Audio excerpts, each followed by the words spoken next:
encoding, and then maybe a couple of games as well. I will talk about the Wi-Fi, the battery life, the testing that we've done so far. And if the session goes on too long, I might drop the gaming into a fourth video later. But thanks for watching part 3. Part 2 and part 1 are on YouTube. If you're watching this on YouTube already, follow us at Ultrabook News on Twitter. Ultrabooknews.com is the website, and Facebook.com/UltrabookNews is where you can find our home. Good. Right, let's just switch the cam now. I've just done some tests on the hard drive, so just using Crystal Disk Mark here. Remember, this is a hybrid spinning hard drive, so these tests are on the hybrid, on the rotating part of the drive, and you can see nothing really amazing in terms of read and write speeds. In fact, actually the write speed isn't too bad at 70 megs sequential write there, but drops right down at 4K. Writes is really quite bad, 0.44 megabytes a second, which is can really affect Windows 7 once you've got a lot of stuff running in the background, and boot up process, etc., where the disk is chattering about all over the place. So not the best hard drive scores, but certainly no worse than a lot of other hard drive based systems.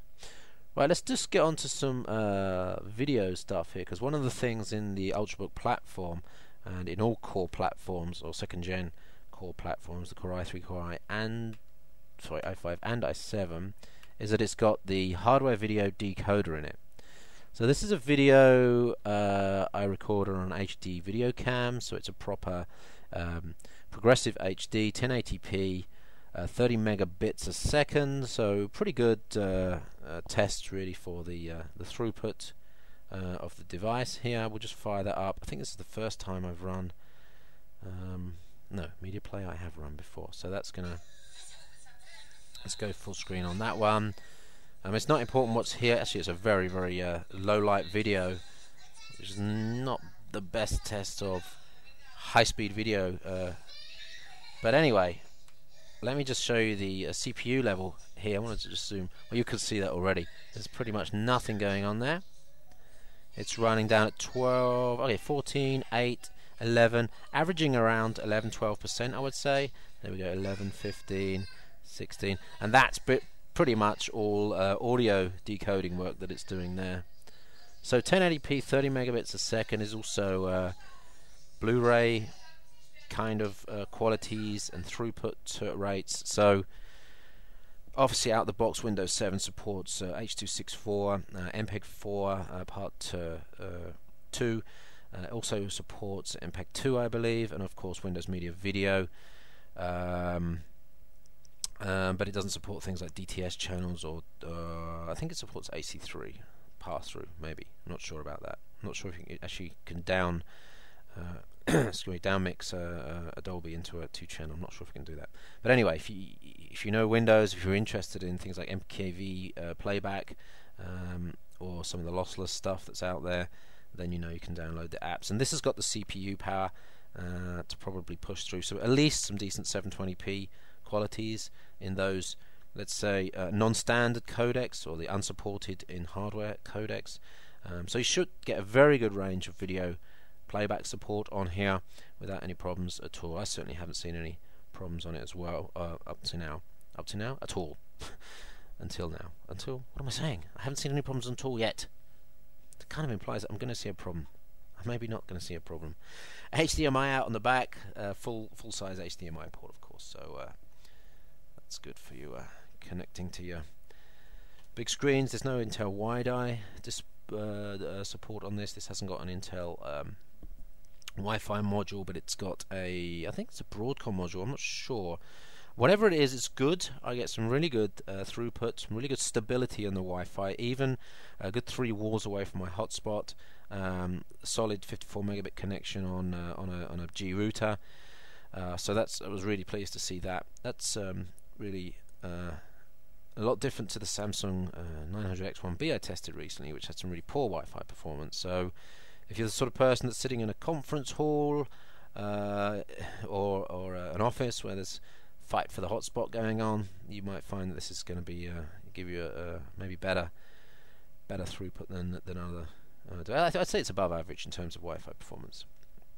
Right, the other video-related subject I wanted to show you was the encoding platform. So Core i3, i5, and i7, second generation. They support what's called Intel QuickSync Video, which is basically hardware subsystem for video encoding, plus an SDK for writing apps to it. And Cyberlink Media Espresso is one of those apps that's written to support the Intel Media SDK, and thus the hardware underneath, and it can do some really nice tricks in terms of converting videos. So this is that 1080p video. It's only a 50-second video. It's 180 megs in size. But if we convert that now to, let's do it to an Apple iPad 2 type format, and we're going to take iPad 2 and we're going to do convert it to a 720p, no, a 4.3, no, we'll do a 4.3 MPEG-4 with AAC with the hardware encoding. Let's see how long it takes to do that video encode, or video decode plus encode. So once it kicks itself off, you'll see that the Intel Media SDK banner comes up here, and then it kicks off here. So it's already done 15, 18, 20% of that. Looks like it's going to do it in around 20, 25, 30 seconds maybe for a 50-second file. So that's 3x maybe speed.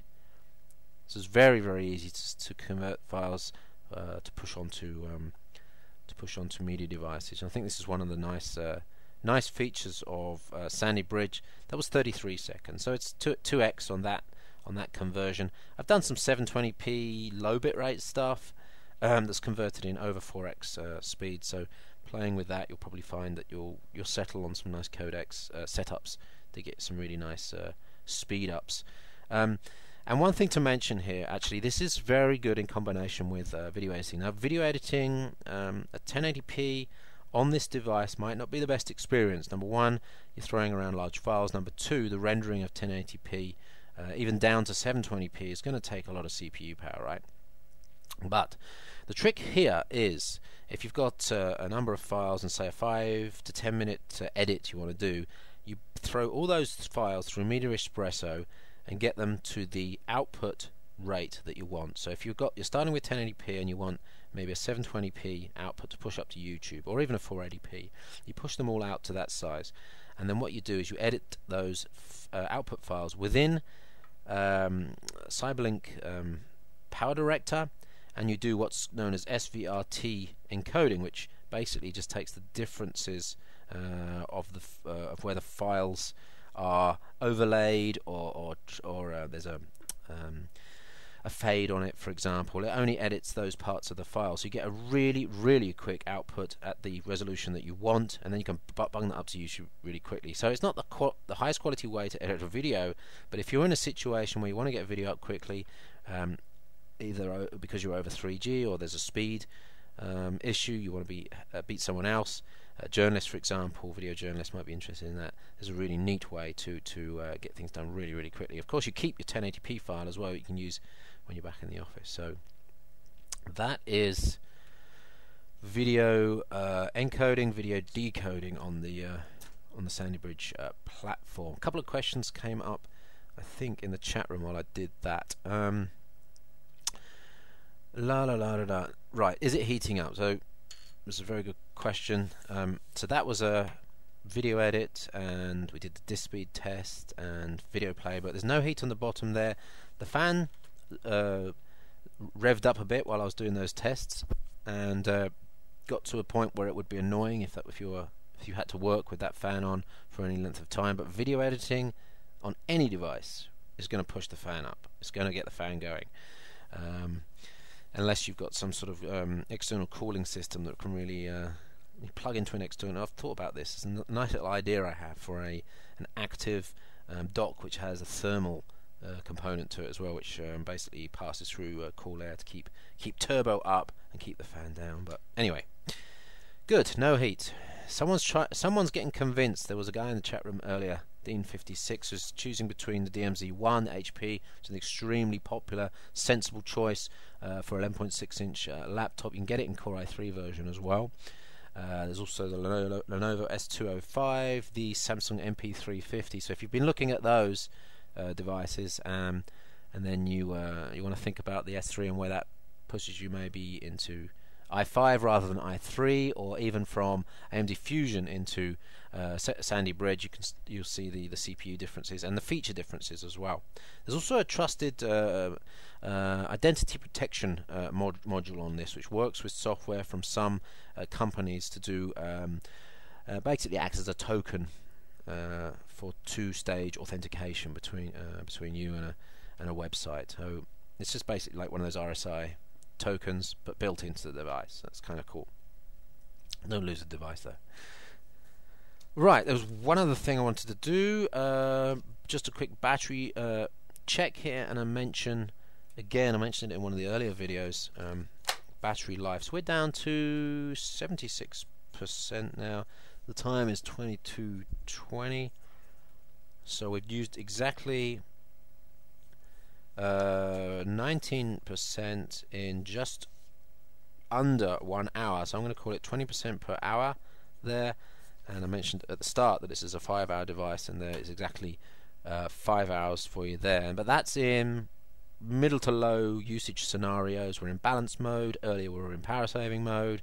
Did a little bit of video, a little bit of work on the web, and we've also been talking with the device idling down as well. So 5 hours is your upper average, I would say, unless you're doing Wi-Fi off, typing in a low brightness or external screen type scenario, and you get a lot more battery life out of it that way.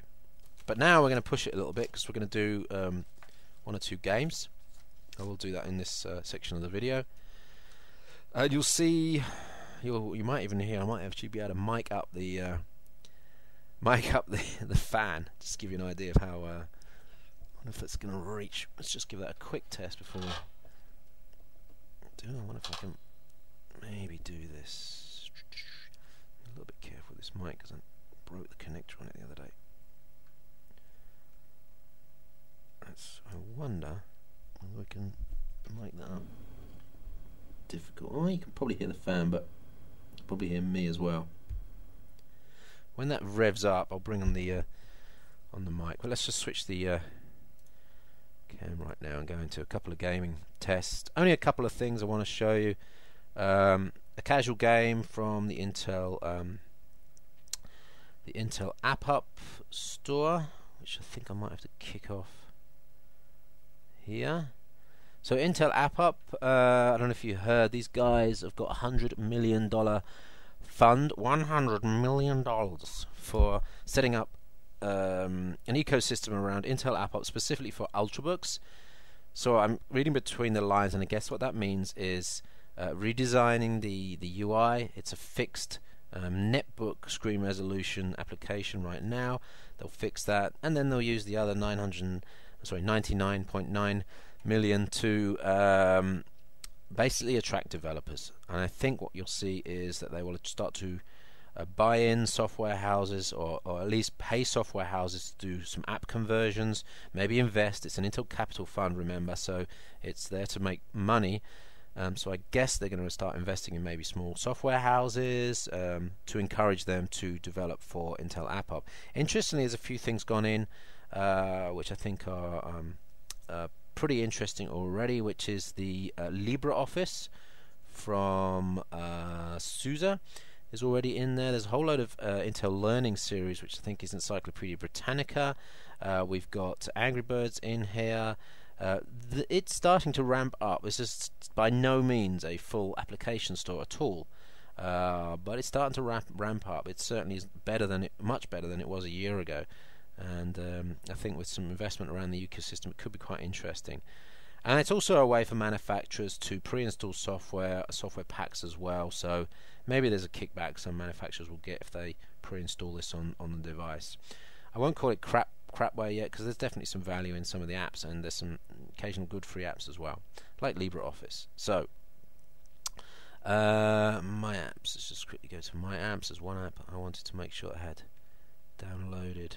It's processing that now. Oh, just needs to log in.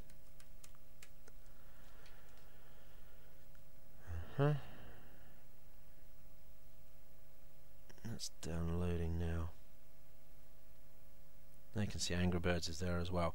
While that's doing that, let's just quickly give you a Chrome app experience. Just glancing over at the chat session as well to see if anyone's got questions. So this is Monster Dash, which when we go into full screen should fit quite nicely. And it's an HTML5 game, and it works pretty well. One thing I haven't mentioned yet, of course, is the speakers. So the speakers are loud, reasonable. They're not up to the quality of what I heard on the UX21 or what I heard on the Samsung Series 9, but they're just slightly above average. They're certainly loud enough, and reasonable quality. It'd be okay to watch, you know, a YouTube video for a reasonable length of time. It's a little bit tinnier than the other devices, but it's not too bad. I think for a laptop it suffices. Okay. So we need to play here. Can you see it? So this is a game. Oh, okay. I'm just doing some installs here. Let's just pump up the brightness as well. Okay, we're off. So I want to I want to have a look at the CPU. I'm not a great believer in HTML5 games in the Chrome Game Store so far, because I think there's some I think there's some CPU requirements. Just go beyond what's necessary for gaming on a laptop. Okay, I'm going to stop that. There we go. Close that. See what I wanted to see what sort of CPU was going on there, but of course the history's not there. Let me just quickly try that again. Oh, I came out of it. Alright, let's go to Pinball HD, which is a full screen app from the App Store. And this seems to work pretty well on all the Ultrabooks. Let's start that and go to play. This is quite a nice app. The app has got a slight bug. It does tear. Or I don't know whether it may be a graphics driver issue, but there's some tearing on the graphics. I'll keep my pencil moving so you can just see how smooth the graphics are, so that if the video goes jittery, you'll see that with the pencil. So this is pretty reasonable. It's nothing taxing at all, and that works on even a netbook as well, although maybe not as smoothly. So the last demo to give you is a game from, I think, 2008, is it? Half-Life 2. Which, although it's not a recent game, might give you an idea of, if you're a gamer, it gives you a good reference point. So if you can just bear with me while that starts up. I'm going to go high performance mode here as well. I've got the task manager running, and let me just give you an idea of that fan noise. No, can't hear it. There's a slightly high-pitched whine in it, but nothing that would distract you from like the gaming experience if you've got headphones on or the speakers turned up. Let's just get this going.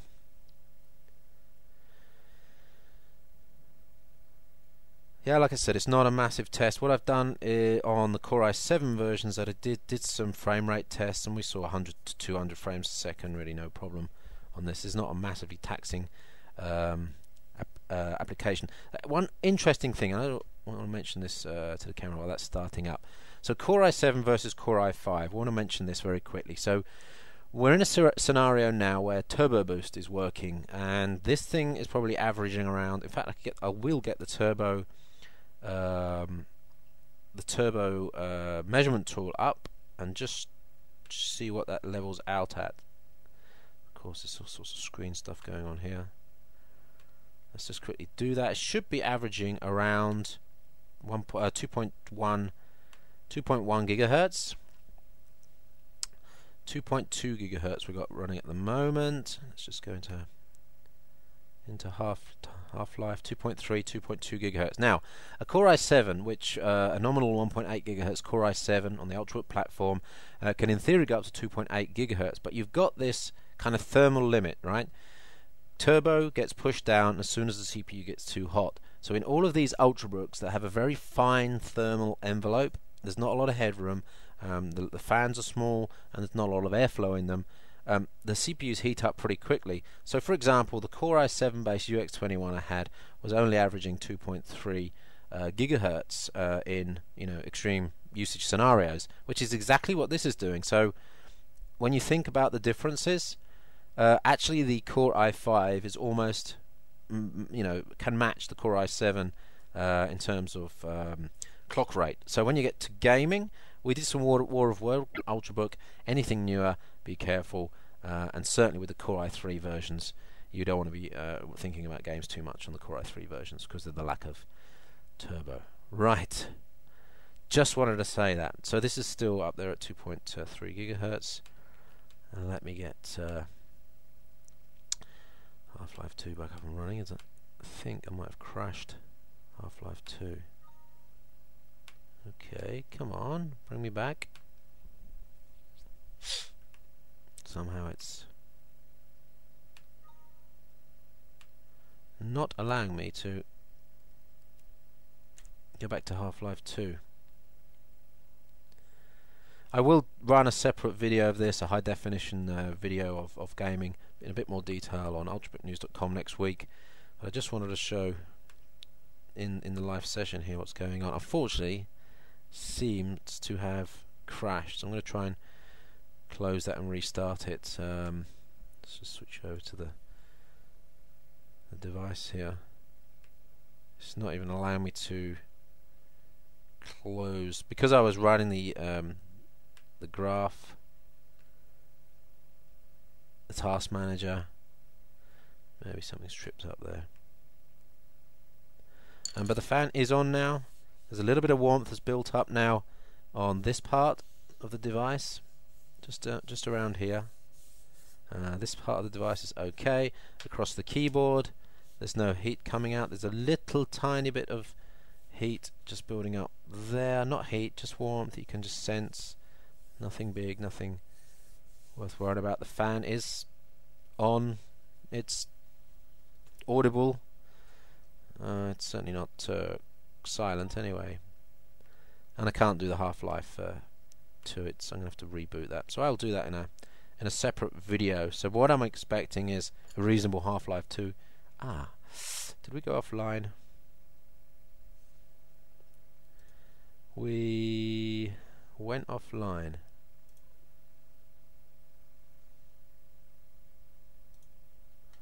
Okay.